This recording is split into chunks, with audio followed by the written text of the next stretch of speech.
بسم اللہ الرحمن الرحیم۔ سورہ الرحمن، اس کا پہلا رکوع جو ہے اس کا ترجمہ ہم نے پچھلے درس میں کیا تھا۔ اس کے اندر بار بار ایک ہی آیت جو ہے وہ 31 مرتبہ یہ آیت اس سورہ مبارکہ میں آتی ہے۔ فَبِأَيِّ آلَاءِ رَبِّكُمَا تُكَذِّبَانِ۔ اے جنوں اور انسانوں، تم اپنے رب کی کون کون سی نعمتوں کو جھٹلاؤ گے، یا اپنے رب کی کون کون سی قدرتوں کا انکار کرو گے۔ آلاء نعمتیں اور قدرتیں، تو اس میں اللہ تبارک و تعالیٰ کی نعمتوں کا ذکر ہے اور اللہ تبارک و تعالیٰ کی قدرتوں کا ذکر ہے۔ تو فرمایا کہ تم اس کی کون کون سی نعمتوں کو جھٹلاؤ گے اور اس کی کون کون سی قدرتوں کا انکار کرو گے۔ دوسرا رکوع اس کا آغاز ہوتا ہے کل من علیہا فان۔ ہر کوئی جو بھی اس زمین کے اوپر ہے اس نے ایک نہ ایک دن فنا ہونا ہے۔ فانی یا یفنا، فنا ہونا، ختم ہو جانا، اور فانی اس میں فاعل اس کو تعلیل ہو کے فانن رہ گئے، فنا ہونے والا ہے۔ وَيَبْقَى وَجْهُ رَبِّكَ ذُو الْجَلَالِ وَالْإِكْرَامِ، اور رب تبارک و تعالی جو ذو الجلال والاکرام ہے، بڑے مرتبے والا، بڑی عزت والا ہے، بڑی شان والا ہے، اس کی ذات باقی رہے گی۔ وجہ کا معنی ہوتا ہے چہرہ، تو یہاں مراد ذات ہے کہ رب ذو الجلال ہی باقی رہے گا، باقی سب کے لیے فنا ہے اور سب نے موت کے گھاٹ اترنا ہے۔ یہاں کل من علیہا فایا کہ جو زمین کے اوپر ہے، اور قرآن پاک میں متعدد مقام پہ یہ آیہ مبارکہ آئی ہے کل نفس ذائقۃ الموت، کہ ہر نفس نے موت کا ذائقہ چکھنا ہے، یعنی جو بھی جاندار ہے، جو بھی اس دنیا میں آیا ہے، ایک نہ ایک دن اس نے اس دنیا سے جانا ہے۔ چنانچہ عربی کا ایک شعر ہے لنا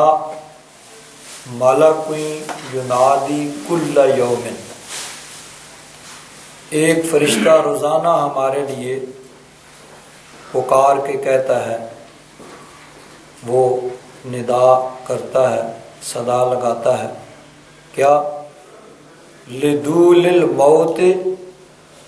وابن للخراب، کہ موت کے لیے جنو اور تباہ ہونے کے لیے عمارتیں بناؤ، یعنی جو بھی اس دنیا میں پیدا ہو رہا ہے ایک نہ ایک دن اس نے موت کی وادی میں چلے جانا ہے، موت کے منہ میں چلے جانا ہے، اس پہ موت واقع ہوگی۔ اور جو بھی عمارت بلڈنگ بن رہی ہے ایک نہ ایک دن اس نے تباہ ہو جانا ہے اور گر جانا ہے۔ تو موت ایک ایسی اٹل حقیقت ہے کہ جس کا کوئی بھی عقل مند انکار نہیں کرتا اور نہیں کر سکتا۔ باقی بہت سی چیزیں ہیں جن کا انکار کیا جاتا ہے۔ مرنے کے بعد دوبارہ اٹھنے کا کفار انکار کرتے ہیں کہ نہیں، دوبارہ کیسے زندہ ہو سکتے ہیں، ایک دفعہ جب مر جو گیا، جان نکل گئی تو پھر دوبارہ کیسے زندہ ہوں گے۔ اسی طرح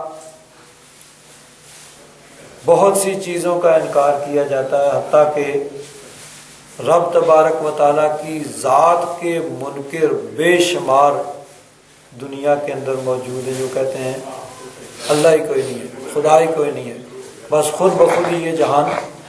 بن گیا ہے اور خود بخود ہی چل رہا ہے، کوئی اس کے بنانے والا اور کوئی چلانے والا نہیں ہے۔ تو بہت سی چیزوں کا لوگ انکار کرنے والے ہیں، حتیٰ کہ رب تبارک و تعالیٰ کی ذات کے منکر انکار کرنے والے بھی بہت زیادہ ہیں، لیکن موت کا کوئی نہیں انکار کر سکتا۔ یہ ضرور مانتے ہیں کہ ایک نہ ایک دن موت آئے گی، اور چاروں ناچار، خواہی نہ خواہی، خوشی سے یا مجبوراً، ہر کسی نے یہاں سے جانا ہے۔ اور موت کے لیے وقت بھی اللہ تبارک و تعالیٰ نے ہر کسی کے لیے مقرر کر رکھا ہے۔ جب موت آتی ہے، اذا جاء اجلها لا يستأخرون ساعة ولا يستقدمون۔ ایک جگہ اذا جاء اجلهم، کہ جب کسی نفس، کسی جان کی موت کا وقت آ جاتا ہے، یا جب بندوں کی موت کا وقت آئے گا تو پھر لا یستأخرون ساعۃ ولا یستقدمون، ایک لمحہ کے لیے بھی اس کو آگے اور پیچھے نہیں کیا جا سکتا۔ جو اللہ تبارک و تعالیٰ نے وقت مقرر کر رکھا ہے، اسی وقت پہ موت نے آنا ہے۔ ہمارے علم میں نہیں ہے، لیکن بہرحال وہ وقت مقرر ہے، اللہ تبارک و تعالیٰ کے علم میں ہے کہ کب کسی کی موت آئے گی، اور پھر وہ موت جو ہے وہ مقرر جو ٹائم ہے اس سے نہ تو وہ مؤخر ہو سکتی ہے اور نہ ہی مقدم، یعنی اس سے پہلے بھی نہیں آ سکتی، نہ اس سے بعد میں۔ اب دنیا میں جتنے بھی اسباب ہیں وہ سب زندہ انسان کے لیے، کہ جب تک زندگی ہے اس کا علاج معالجہ بھی ہے، سارا کچھ ہے۔ جب زندگی کی مہلت ختم ہو جائے گی تو پھر سارے علاج دھرے کے دھرے رہ جائیں گے، اور ڈاکٹر جو ہیں وہ دیکھتے رہ جائیں گے۔ تو نہ تو وہ مؤخر ہو سکتی ہے اور نہ ہی مقدم ہو سکتی ہے۔ حضرت علی رضی اللہ تعالیٰ عنہ ایک جنگ کے اندر، جنگ جب ختم ہوئی شام کو، غلام حضرت قمبر کے ساتھ وہاں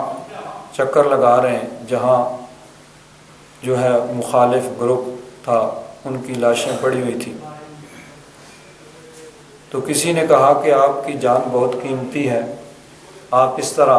اکیلے نہ پھریں، مخالفین ہیں، کوئی آپ کو نقصان پہنچا سکتا ہے، کچھ محافظ ساتھ رکھا کیجیے۔ حضرت علی رضی اللہ تعالیٰ عنہ نے فرمایا کہ میری موت میرا سب سے بڑا محافظ ہے، جو مجھے وقت سے پہلے مرنے نہیں دے گی۔ جب تک میری موت کا وقت نہیں آتا اس وقت تک میری موت نہیں آ سکتی، تو میری موت ہی میری سب سے بڑی محافظ ہے، جو مجھے وقت سے پہلے مرنے نہیں دے گی۔ اس کا مطلب یہ نہیں ہے کہ انسان احتیاط نہ کرے، احتیاط ہر انسان پہ لازم ہے، جو ضروری ہے۔ اس کا یہ مطلب بھی نہیں ہے کہ انسان جو ہے چھت سے چھلانگ لگائے اور یہ کہے کہ موت کا وقت نہیں آیا ہوگا تو میں مروں گا نہیں، یا جا کے گاڑی کے آگے لیٹ جاؤ کہ میری موت کا وقت نہ آئے۔ تو وہ اگر کوئی ایسے کرتا ہے تو گویا اس کا وہی وقت ہے، اس کا ایسے ہی لکھا ہوا ہے کہ یہ چھت سے چھلانگ لگائے گا اور مر جائے گا، یا گاڑی کے آگے جا کے لیٹے گا اور مر جائے گا، تو اس کے وقت آ چکا ہوگا تو پھر وہ اس طرح کرے گا۔ تو بہرحال یہ حضرت علی رضی اللہ تعالیٰ عنہ کا توکل اللہ تبارک و تعالیٰ کی ذات پہ تھا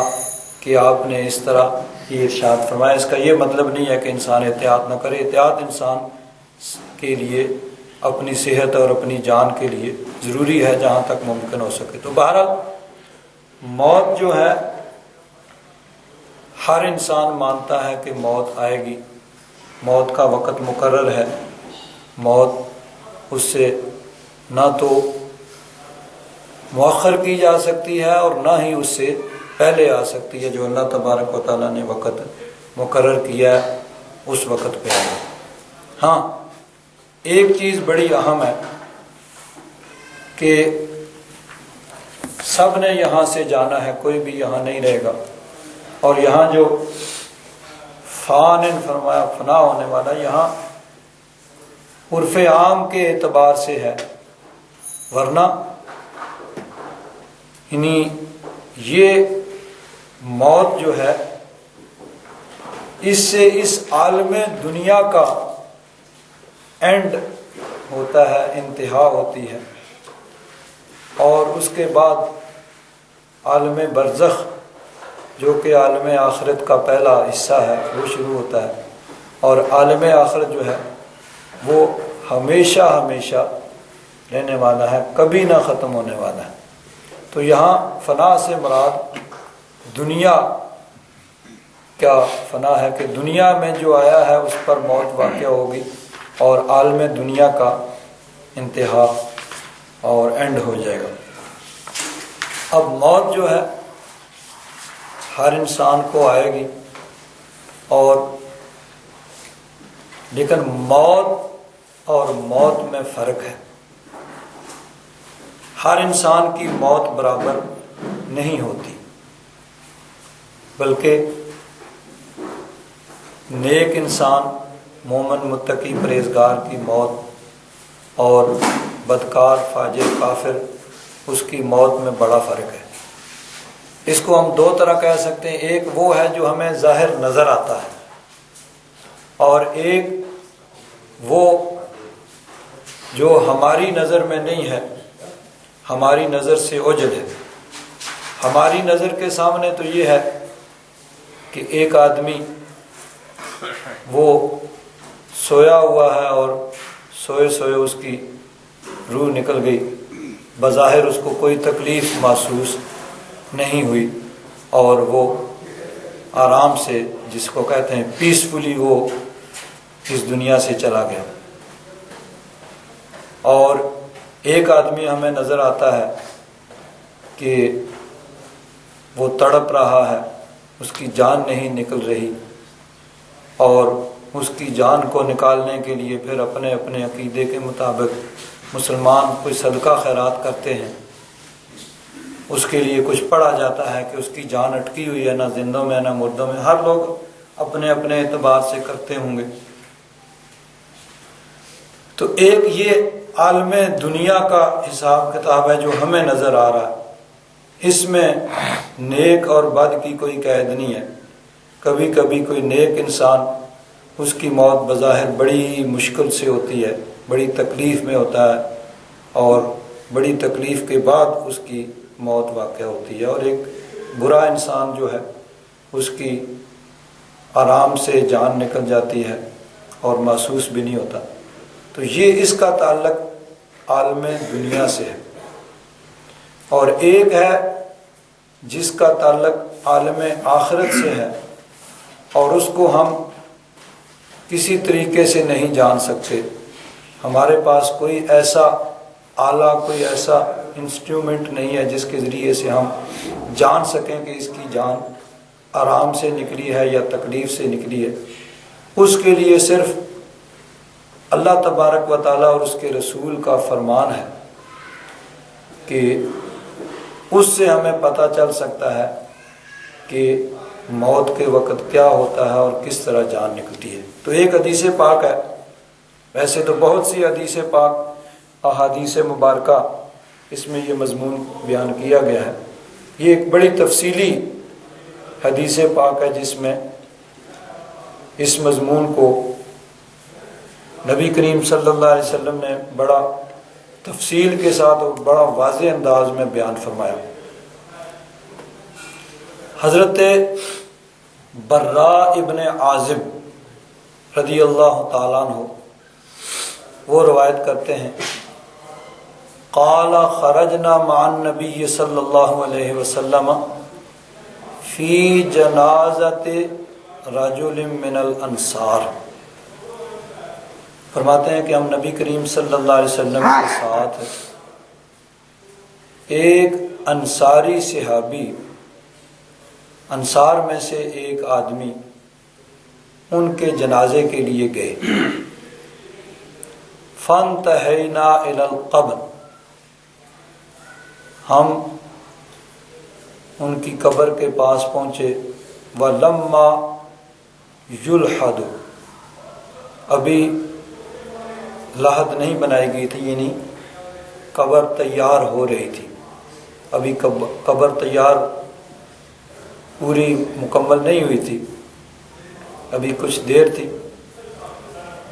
فجلس رسول اللہ صلی اللہ علیہ وسلم وجلسنا حولہ، فرماتے ہیں کہ حضور نبی کریم صلی اللہ علیہ وسلم وہاں تشریف فرما ہو گئے اور ہم بھی حضور نبی کریم صلی اللہ علیہ وسلم کے ارد گرد حلقہ بنا کے ہم بھی بیٹھ گئے۔ کأن علی رؤوسنا الطیر، گویا ہمارے سروں کے اوپر پرندے ہیں۔ یہ کنایا ہے، یعنی جب انسان بالکل ساکن، خاموش، بول نہیں رہا، حرکت نہیں کر رہا، کہ پرندہ اگر کسی کے سر پہ بیٹھا ہوا ہے، ذرا بولے گا، حرکت کرے گا، اڑ جائے گا، تو یعنی بالکل ساکن، خاموش، کوئی نہیں بول رہا۔ صحابہ کرام کا یہ طریقہ تھا، حضور نبی کریم صلی اللہ علیہ وسلم کے دربار کا ادب اسی طرح صحابہ کرام کرتے تھے کہ حضور کی بارگاہ میں بلا ضرورت نہیں بولتے تھے، جب بولنے کی ضرورت ہوتی تو انتہائی ادب کے ساتھ حضور کی بارگاہ میں کلام کرتے۔ حضور نبی کریم صلی اللہ علیہ وسلم کے دربار کا ادب صحابہ کرام نے اس طرح کیا ہے کہ غیر مسلموں نے بھی اس کی گواہی اور شہادت دی ہے کہ جس طرح حضور نبی کریم صلی اللہ علیہ وسلم کے صحابہ حضور کا ادب اور احترام کرتے ہیں، کہیں اور وہ چیز نہیں دیکھی گئی۔ صلح حدیبیہ کے موقع پہ عروہ بن مسعود ثقفی، جو کہ بعد میں مسلمان ہو گئے تھے، اس وقت ابھی وہ مسلمان نہیں ہوئے تھے، وہ حضور کی بارگاہ میں آئے اور بات چیت کی، پھر جا کے اپنا مشاہدہ وہ بیان کرتے ہیں، جا کے کافروں کے سامنے، مشرکین مکہ کے سامنے اپنا مشاہدہ بیان کیا۔ وہ کہتے ہیں کہ میں پہلے بھی سفیر بن کے بڑے بڑے بادشاہوں کے پاس جاتا رہا ہوں، کیسر و کسریٰ کے پاس، شاہ روم کیسر کے پاس، شاہ ایران کسریٰ کے پاس، نجاشی کے پاس، بڑے بڑے بادشاہوں کے دربار میں گیا ہوں، جہاں اسپیشل پروٹوکول ہوتا ہے، ہر چیز بڑے قرینے سے، سلیقے سے ہوتی ہے، اور خدام جو ہیں بڑی ترتیب کے ساتھ کھڑے ہوتے ہیں۔ لیکن کہتے ہیں کہ جو ادب میں نے محمد صلی اللہ تعالیٰ علیہ وسلم کا دیکھا ہے، ان کے صحابہ جو ان کا ادب کرتے ہیں، وہ کہیں نہیں دیکھا۔ حضور نبی کریم صلی اللہ علیہ وسلم کے صحابہ اس طرح حضور کی بارگاہ کا ادب اور احترام کرتے تھے۔ تو فرماتے ہیں کہ ہم حضور کی بارگاہ میں بالکل خاموش، ساکن بیٹھے ہوئے ہیں۔ وفی یدن عود ینقط بہ فی الارض،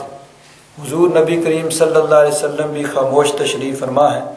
اور جیسے انسان کسی گہری سوچ میں ڈوبا ہوا ہوتا ہے، اور اتنی گہری سوچ میں ڈوبا ہوا ہوتا ہے کہ انسان دنیا و ما فیہا سے اپنے گرد و پیش سے بھی بے خبر ہوتا ہے کہ اس کے ارد گرد کیا ہو رہا ہے، اس طرح وہ سوچ رہا ہوتا ہے۔ بے اختیاری میں کبھی انسان کچھ زمین کو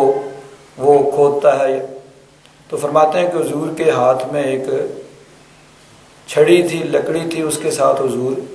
زمین کو کھود رہے تھے، یعنی کسی گہری سوچ میں جس طرح انسان ہوتا ہے۔ فَرَفَعَ رَأْسَهُ،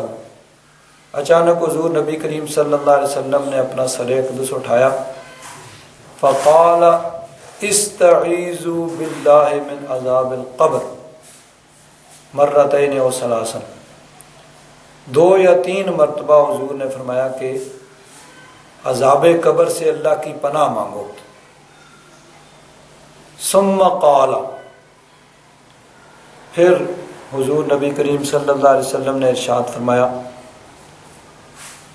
ان العبد المؤمن،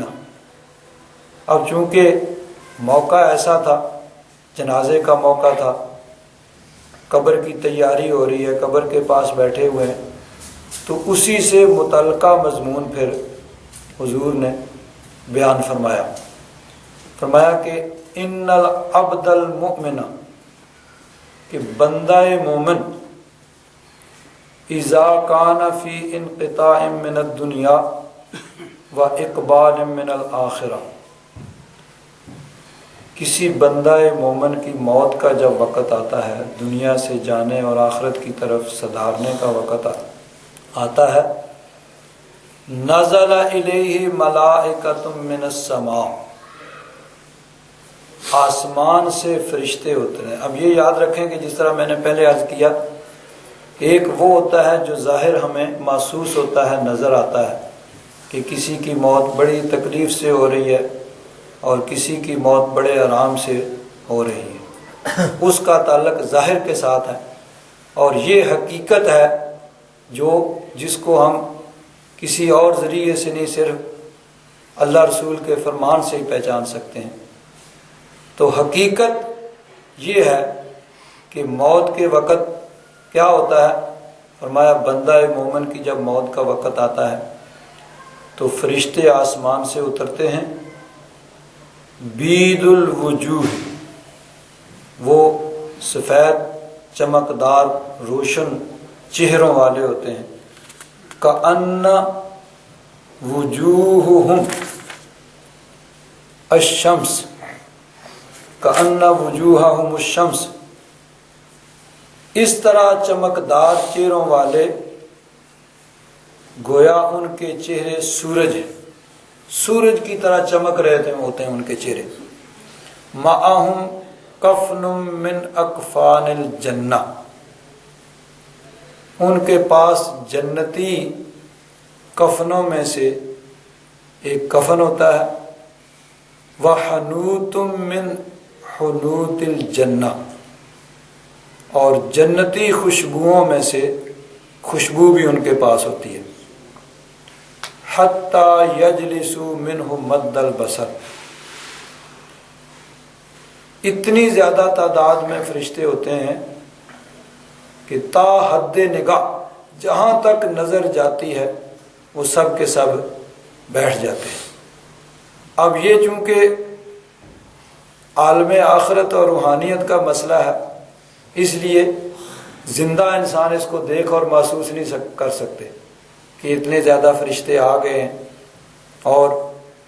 ان فرشتوں کے پاس جنتی کفن بھی ہے، جنتی خوشبو بھی ہے، اور حد نظر تک وہ فرشتے ہی فرشتے بیٹھے ہوئے ہیں۔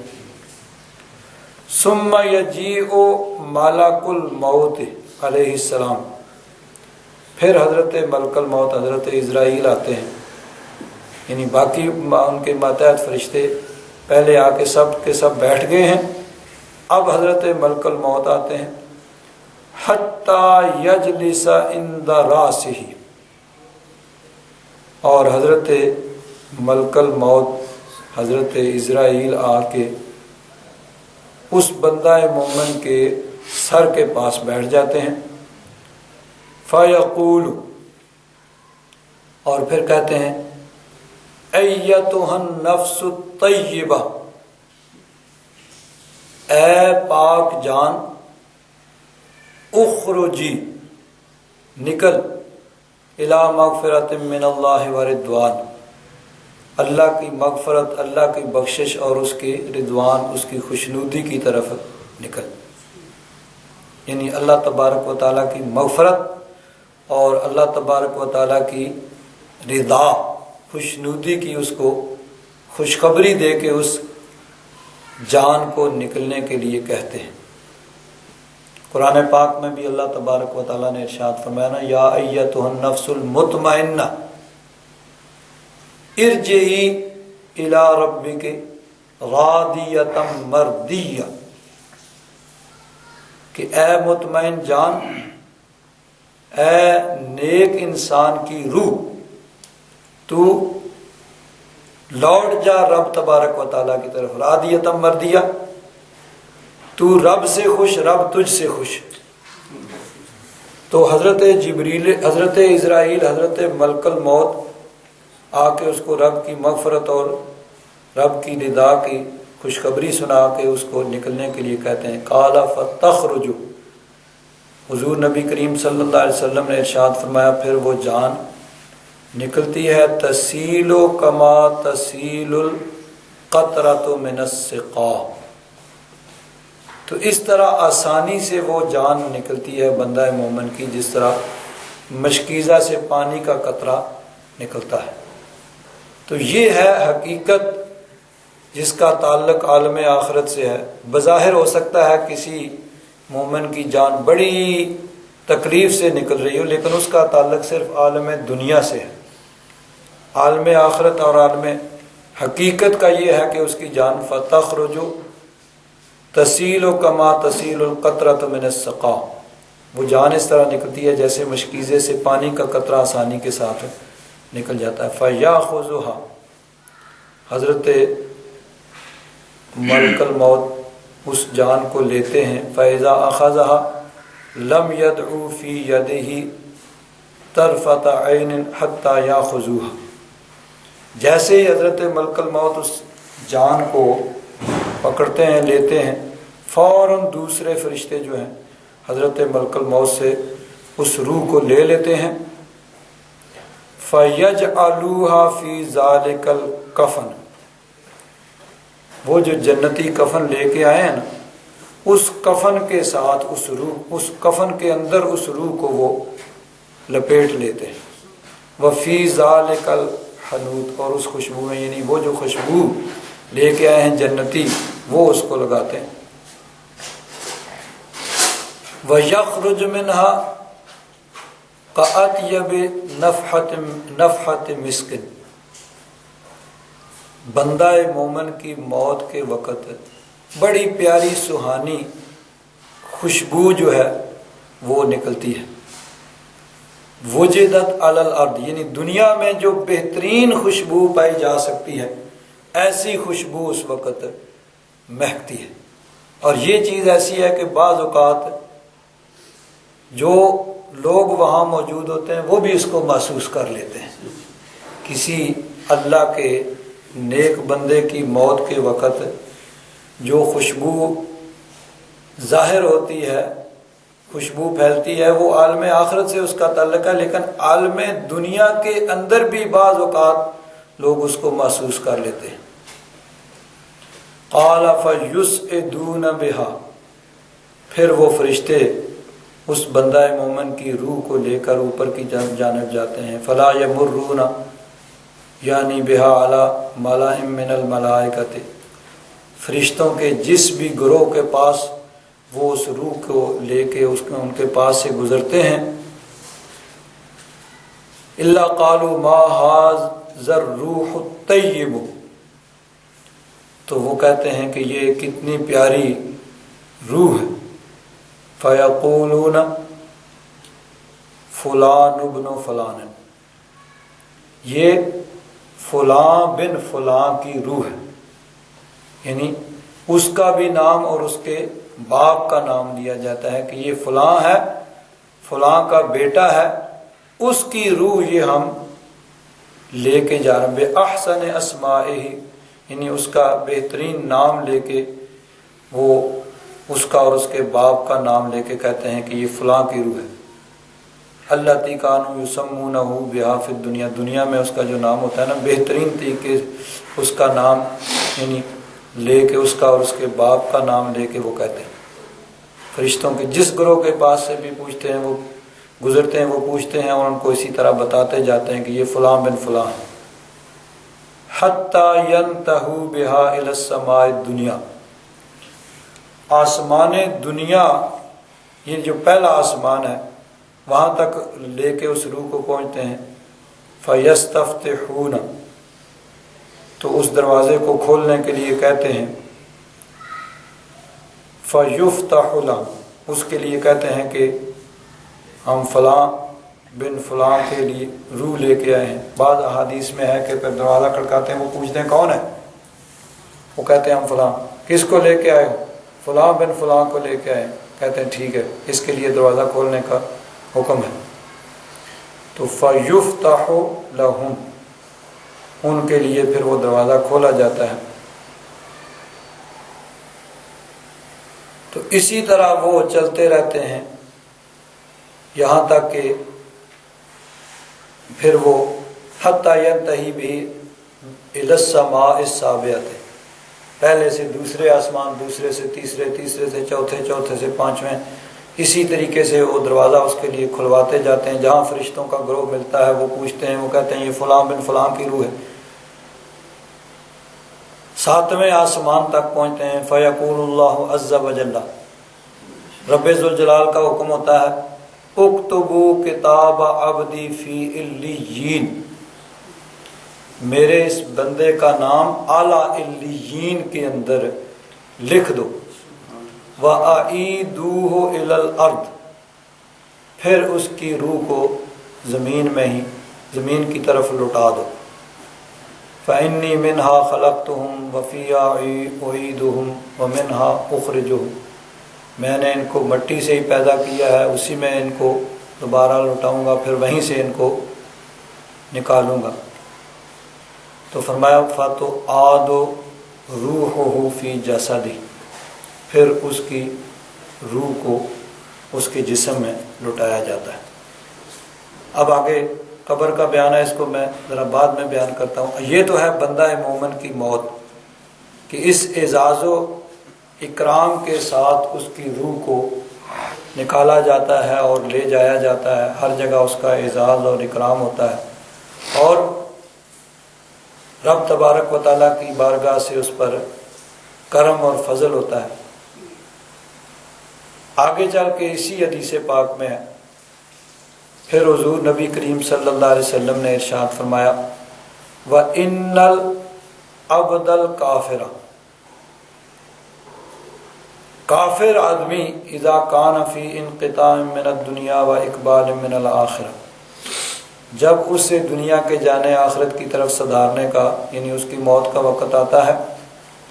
نزل الیہ من السماء ملائکۃ سود الوجوہ، یعنی کالے چہروں والے، ڈرونی شکل والے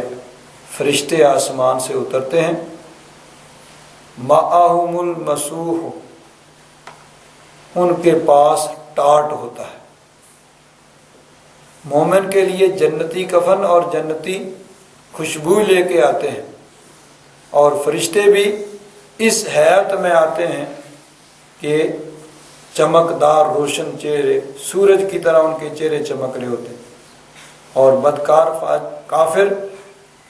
اس کی روح کو نکالنے کے لیے فرشتے ڈراؤنی شکل میں آتے ہیں اور جہنم کا ٹاٹ لے کے آتے ہیں۔ فَيَجْلِسُونَ مِنْهُمْ مَدَّ الْبَصَرِ، اس کے لیے بھی فرشتے حد نظر تک بیٹھ جاتے ہیں۔ پھر حضرت ملک الموت آ کے اس کے سر کے پاس بیٹھ جاتے ہیں۔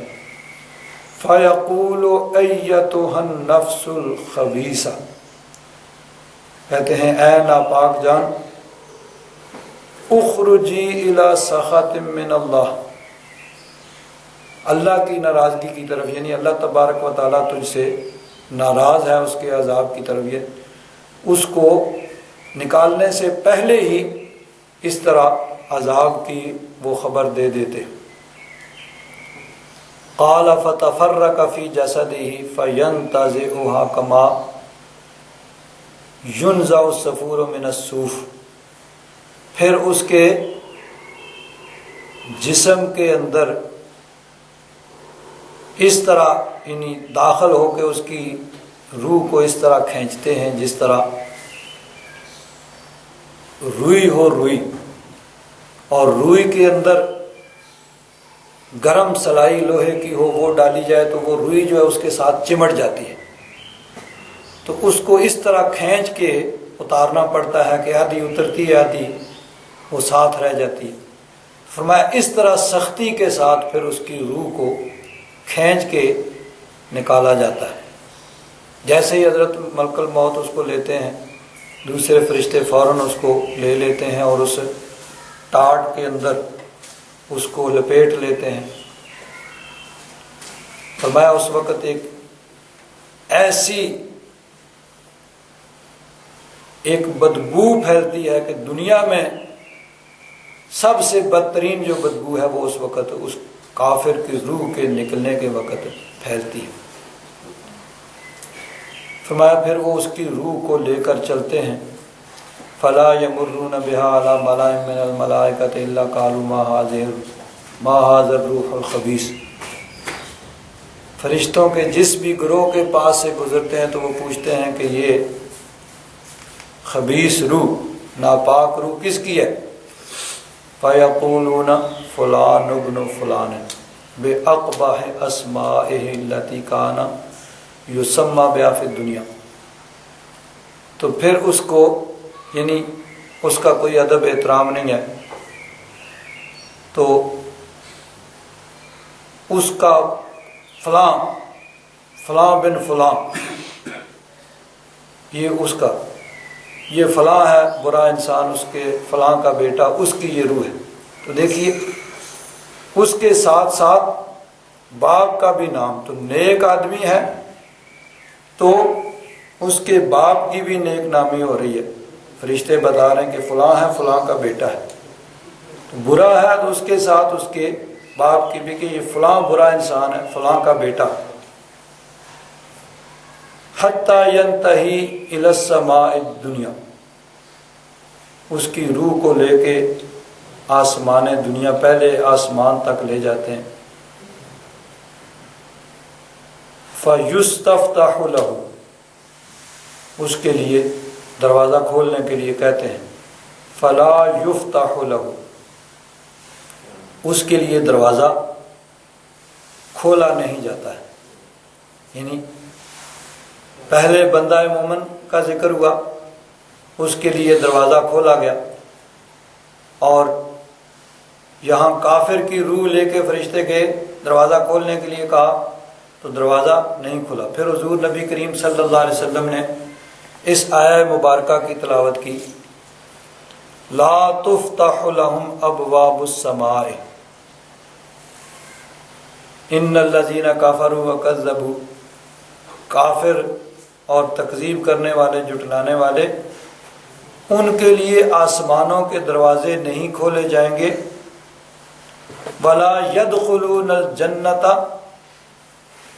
اور وہ جنت میں نہیں داخل ہوں گے، حتی یلج الجمل فی سم الخیاط، یہاں تک کہ اونٹ سوئی کے ناکے میں داخل ہو جائے۔ یعنی اس کو عربی میں کہا جاتا ہے تعلیق بالمحال، کہ کسی کام کو ایسے کام پر معلق کر دینا جو ناممکن ہے، امپاسبل، جو ہو ہی نہیں سکتا، تو جب جس پہ معلق کیا جا رہا ہے وہ بھی نہیں ہوگا تو یہ بھی نہیں ہوگا۔ کبھی ایسے معلق کیا جاتا ہے کہ کسی ایسے کام کے ساتھ معلق کیا جاتا ہے جو ہو تو سکتا ہے لیکن کبھی کبھی ہوتا ہے بہت دیر سے ہوتا ہے، جیسے عربی کہتے ہیں کہ میں یہ کام اس وقت کروں گا حتی شاب الغراب، یہاں تک کہ کوا بوڑھا ہو جائے۔ کہتے ہیں کوے کی بہت زیادہ عمر ہوتی ہے، تو مطلب یہ ہوتا ہے کہ ابھی نہیں، بہت دیر کے بعد۔ لیکن یہاں تعلیق بالمحال ہے کہ یہ کام ہو ہی نہیں سکتا، جس طرح اونٹ سوئی کے ناکے سے، اب سوئی کے ناکے کے اندر دھاگا ڈالنا ہو تو اس کے لیے بھی نظر کا درست ہونا یا اینک کا استعمال کرنا ضروری ہے، تو اونٹ سوئی کے ناکے سے نہ گزرے، نہ یہ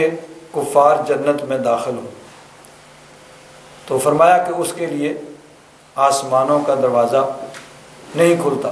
فَيَقُولُ اللَّهُ عَزَّ وَجَلَّ اُكْتُبُوا كِتَابَهُ فِي سِجِّينٍ فِي الْأَرْضِ السُّفْلَىٰ، اس کا نام اسفل السافلین، سب سے نیچے زمین کے اندر، سجین کے اندر اس کا نام لکھ دو۔ فَتُطْرَحُ رُوحُهُ، اس کی روح کو پھر پھینکا جاتا ہے طرحً، نہایت حقارت کے ساتھ کافر کی روح کو پھینکا جاتا ہے۔ پھر حضور نبی کریم صلی اللہ علیہ وسلم نے اس آیت کی تلاوت فرمائی، وَمَن یشرک باللہ فَکأنما خر من السماء فتخطفه الطیر او تهوی به الریح فی مکان سحیق، کہ جس نے اللہ تبارک و تعالیٰ کے ساتھ شرک کیا،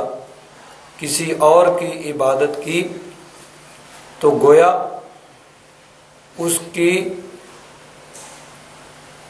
وہ آسمان سے گر پڑا اور پرندے اس کو نوچ رہے ہیں یا ہوائیں اس کو اڑا رہی ہیں، تو اس طرح اس کی روح کو پھر آسمانوں سے پھینکا جاتا ہے۔ فَتُعَادُ رُوحُهُ فِي جَسَدِهِ، پھر اس کی روح کو اس کے جسم کے اندر لوٹایا جاتا ہے۔ تو بندہ مومن کی موت اعزاز و اکرام کے ساتھ، اس کی روح کو لے کر جانا اعزاز و اکرام کے ساتھ، اور کافر کی موت نہایت ذلت اور حقارت کے ساتھ، اور اس کی روح کو لے کر جانا بھی اس میں اس کی اہانت اور توہین، اور رب تبارک و تعالیٰ کی بارگاہ میں حاضری بھی نہیں، آسمان سے ہی فرمایا اس کو لوٹا دو، یہ اس قابل ہی نہیں ہے کہ اس کو رب کی بارگاہ میں پیش کیا جائے۔ اب آتا ہے قبر کا بیان اسی حدیث پاک میں کہ موت سب نے جانا ہے لیکن برابر نہیں ہے، مومن اور کافر کی موت میں زمین و آسمان کا فرق ہے۔ اب اسی طرح قبر کو دیکھیے، جب روح کو لوٹا دیا گیا، مومن کی روح کو بھی جسم میں لوٹایا جاتا ہے اور کافر کی روح کو بھی جسم میں لوٹایا جاتا ہے، لیکن اب آگے کے احوال کیا ہیں؟ مومن کی روح جب لوٹائی جاتی ہے فَيَأْتِيهِ مَلَكَانِ، دو فرشتے آتے ہیں، فَيُجْلِسَانِهِ، پھر وہ اس کو بٹھاتے ہیں، فَيَجْلِسَانِ اجلس یجلس فَيُجْلِسَانِهِ، اس کو بٹھاتے ہیں، فَيَقُولَانِ لَهُ مَن رَبُّكَ، اس کی روح کو لٹایا جاتا ہے، پھر اس کو بٹھایا جاتا ہے اور پھر کہتے ہیں مَن رَبُّكَ، تیرا رب کون ہے؟ فَيَقُولُ رَبِّيَ اللَّهُ، وہ کہتا ہے میرا رب اللہ ہے۔ فَيَقُولَانِ لَهُ مَا دِينُكَ، پھر وہ کہتے ہیں تیرا دین کیا ہے؟ فَيَقُولُ دِينِيَ الْإِسْلَامُ، وہ بندہ مومن کہتا ہے میرا دین اسلام ہے۔ فَيَقُولَانِ لَهُ مَا هَذَا الرَّجُلُ الَّذِي بُعِثَ فِيكُمْ، ان کے بارے میں تو کیا کہتا ہے جو تمہارے اندر مبعوث کیے گئے تھے، تمہارے اندر بھیجے گئے تھے۔ فَيَقُولُ هُوَ رَسُولُ اللَّهِ، وہ کہتا ہے یہ اللہ کے محبوب ہیں صلی اللہ تعالیٰ علیہ وسلم۔ اب بندہ مومن، اس سے پوچھا جاتا ہے حضور کے بارے میں، تو وہ عرض یہ کرتا ہے کہ یہ اللہ کے محبوب ہیں، اللہ کے رسول ہیں، یہ تشریف لائے ہمارے پاس۔ اور عشق والے وہ تو کہتے ہیں قبر میں سرکار آئیں تو میں قدموں پر گروں، قبر میں سرکار آئیں تو میں قدموں پر گروں، گر فرشتے بھی اٹھائیں تو میں ان سے یوں کہوں، ان کے پائے ناز سے میں اے فرشتوں کیوں اٹھوں، مر کے پہنچا ہوں یہاں اس دل ربا کے واسطے۔ محبت والے تو اس طرح کہتے ہیں۔ تو اب سوالات ہو گئے، جوابات ہو گئے۔ فَيُنَادِي مُنَادٍ مِّنَ السَّمَاءِ، آسمان سے ایک پکارنے والا کہتا ہے صدق عبدی، میرے اس بندے نے سچ کہا ہے، فَأَفْرِشُوهُ مِنَ الْجَنَّةِ، اس کے لیے جنتی بچھونا بستر بچھا دو، فَأَلْبِسُوهُ مِنَ الْجَنَّةِ، اس کو جنتی لباس پہنا دو، وَافْتَحُوا لَهُ بَابًا إِلَى الْجَنَّةِ، اس کی قبر میں جنت سے ایک دروازہ ایک کھڑکی کھول دو، قَالَ فَيَأْتِيهِ مِنْ روحها وَطِيبِهَا، جنت کی خوشبو ہوا اس کو قبر میں ہی آتی ہے، فَيُفْسَحُ لَهُ فِي قَبْرِهِ مَدَّ بَصَرِهِ، اور اس کی قبر کو حد نظر تک وسیع کر دیا جاتا ہے، جہاں تک نظر جاتی ہے اتنی اس کی قبر وسیع ہو جاتی ہے۔ وَيَأْتِيهِ رَجُلٌ حَسَنُ الْوَجْهِ، ایک بڑے خوبصورت چہرے والا مرد آدمی اس کے پاس آتا ہے اور بڑی اس سے خوشبو آ رہی ہوتی ہے، فَيَقُولُ أَبْشِرْ بِالَّذِي يَسُرُّكَ، تجھے آج خوشخبری ہو آج کے دن کی جو تجھے خوش کرے گا، ھذا یومک الذی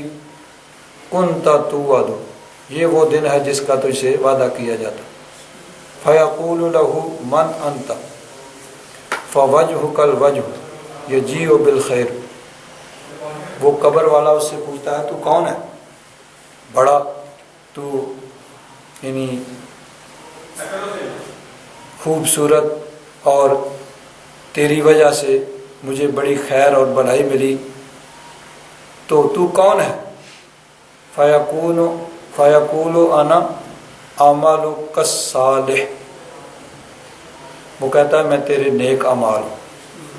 تیری نیکیوں کو اللہ تبارک و تعالیٰ نے متشکل بنا کے اس آدمی کی شکل میں میری شکل میں بنا کے تیرے پاس بھیجا ہے تاکہ تجھے انس ہو اور تجھے سکون ہو، تجھے کوئی پریشانی نہ ہو، وحشت نہ ہو۔ تو نیک اعمال انسانی شکل میں اس کے پاس قبر میں آتے ہیں تاکہ اس کو وحشت نہ ہو، اس کو سکون ہو۔ تو یہ تو ہے مومن کی قبر کی حالت۔ اب اسی حدیث پاک میں کافر کی قبر کی حالت کو بھی حضور نبی کریم صلی اللہ علیہ وسلم نے بیان فرمایا کہ اس کی روح جب لٹائی جاتی ہے اس کے جسم میں، پھر فرشتے آ کے اس سے پوچھتے ہیں مر ربک، تیرا رب کون ہے؟ فیقول ہا لا ادری، کہتا ہے مجھے تو کچھ پتہ نہیں، میں تو کچھ نہیں جانتا۔ اب ہو سکتا ہے دنیا میں وہ اللہ تبارک و تعالیٰ کو ماننے والا ہو، سارے کافر جو ہیں اللہ تبارک و تعالیٰ کے منکر نہیں ہیں، اللہ تبارک و تعالیٰ کو اپنے اپنے انداز میں ماننے والے ہیں۔ بہت سے کفار کے ایسے بھی گروہ ہیں جو اللہ تبارک و تعالیٰ کو وحدہ لا شریک بھی مانتے ہیں اور اپنے اپنے طریقے کے مطابق عبادت بھی کرتے ہیں، لیکن اب وہ سب کچھ بھول جائے گا اور کہے گا ہاں لا ادری، مجھے تو کچھ پتہ نہیں۔ تو کہتے ہیں ما دینوں کا، تیرا دین کیا ہے؟ فیقول ہاں لا ادری، مجھے تو کچھ پتہ ہی نہیں۔ دنیا میں کسی نہ کسی دین پر تو وہ تھا، ہر انسان کا کوئی نہ کوئی مذہب اور دین ہوتا ہے۔ جن کو لا دین کہا جاتا ہے ان کا بھی مذہب ہوتا ہے، وہ کہتے ہیں اللہ کوئی نہیں ہے، یہ بھی تو ایک مذہب ہی ہے نا، تو ان کا مذہب یہ ہوتا ہے کہ اللہ کوئی نہیں ہے۔ تو ہر انسان کا کچھ نہ کچھ کوئی نہ کوئی دین مذہب ہو، کوئی طریقہ ہوتا ہے، وہ سب وہاں بھول جائے گا، کہے گا ہاں لا ادری۔ فیقولان لہ ما ھذا الرجل الذی بعث فیکم، کہتے ہیں کہ یہ جو تم میں بھیجے گئے، حضور نبی کریم صلی اللہ علیہ وسلم تشریف فرما ہوتے ہیں اور پوچھتے ہیں یہ جو تم میں بھیجے گئے تھے ان کے بارے میں تو کیا کہتا؟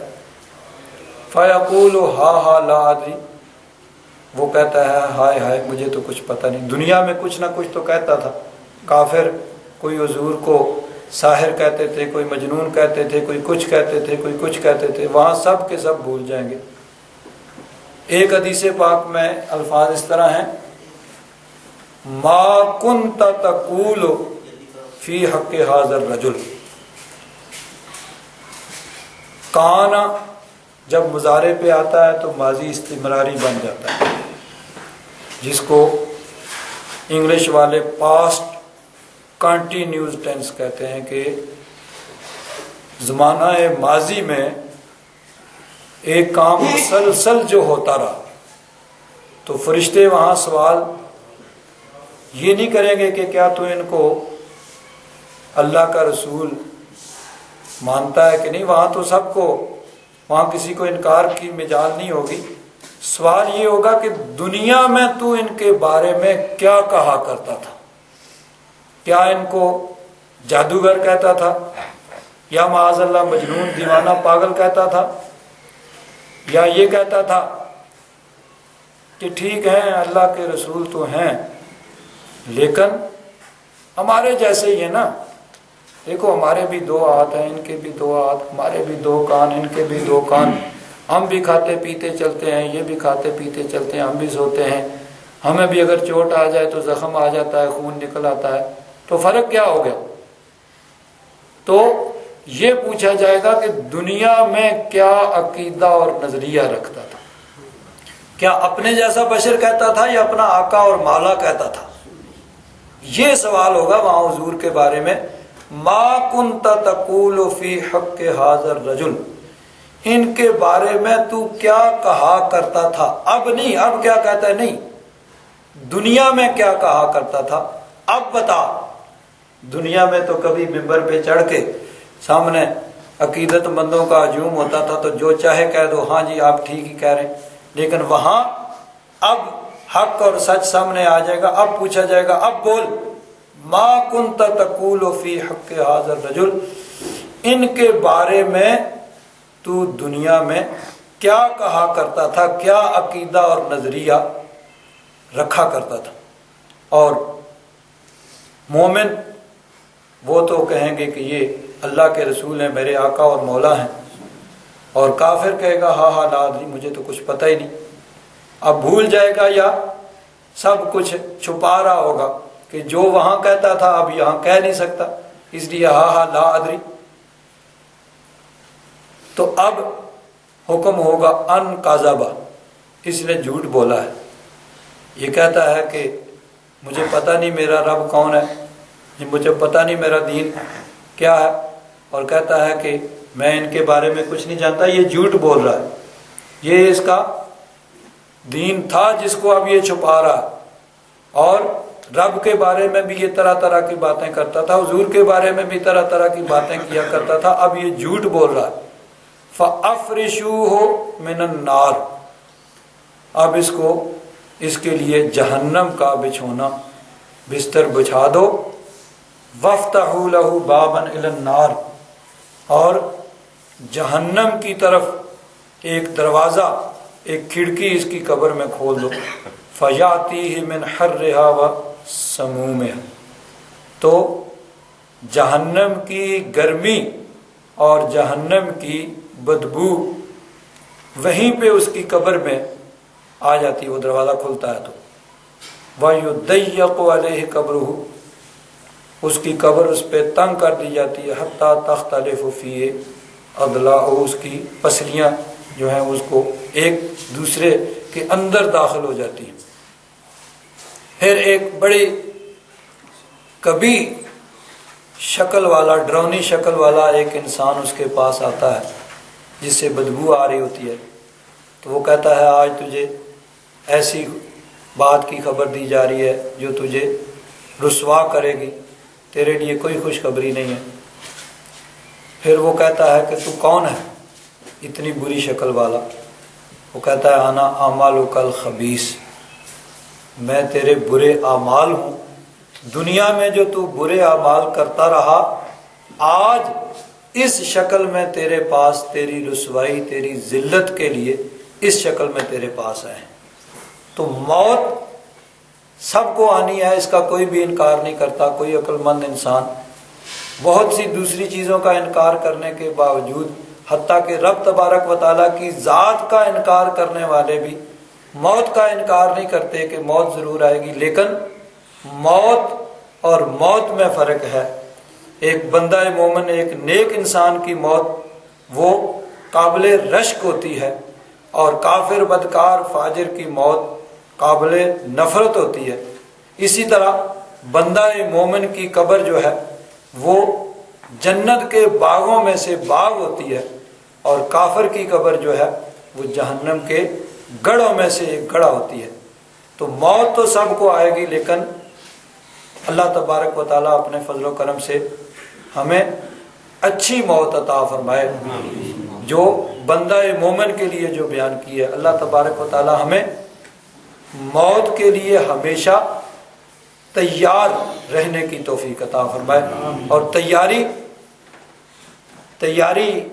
یہاں کوئی نہیں ہے کہ انسان کپڑے